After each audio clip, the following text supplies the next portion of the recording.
Okay, my name is ROSE KALO. I work at Bungoma Children's Hospital, and today we are going to discuss about AMOEBA.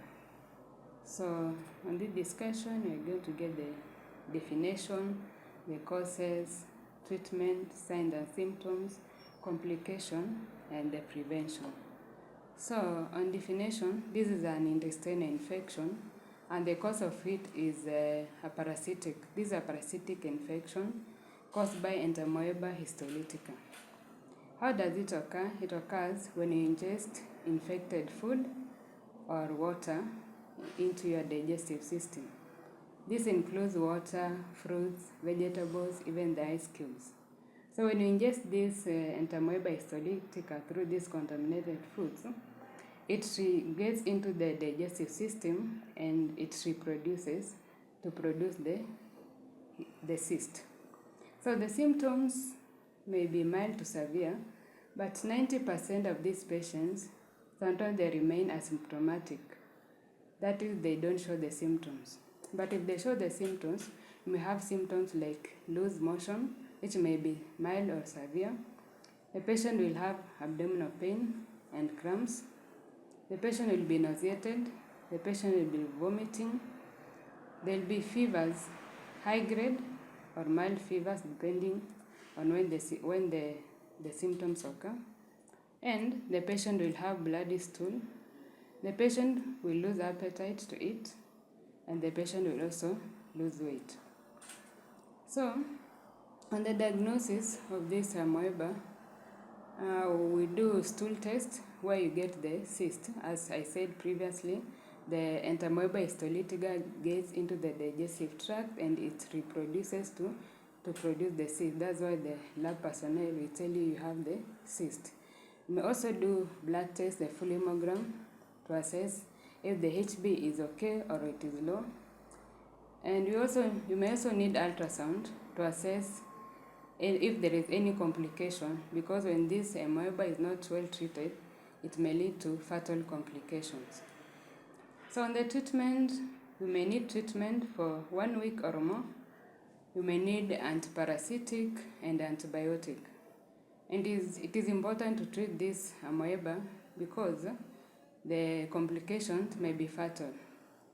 Even after starting the treatment, you may get better after a few days, but it is advised you complete the treatment up to the dose prescribed. And just to go back, these symptoms, after you've contracted the AMOEBA histolytica, these symptoms occur 2 to 4 weeks after you've gotten the disease. So on the prevention, we need to prevent this AMOEBA. 1, you need to encourage hand wash after visiting the washroom, after changing diapers, before and after taking food. And also encourage taking safe water. If you are in a place where water is not safe, we encourage you use bottled water for cooking, drinking, and even washing your vegetables and fruit. And always wash vegetables and fruit before you eat. And I said earlier, the AMOEBA, if it is not well treated, it may lead to several complications. It may affect different organs.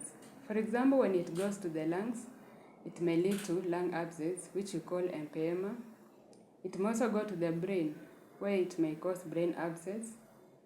It may also go to the liver, where it may cause amoebic liver disease, and this is always fatal. And this AMOEBA may also be lodged to the appendix, where it may lead to appendicitis, which is a life-threatening condition. And it causes inflammation of the abdomen, which may lead to peritonitis. So it is important to treat this AMOEBA to ensure that we don't get to these complications.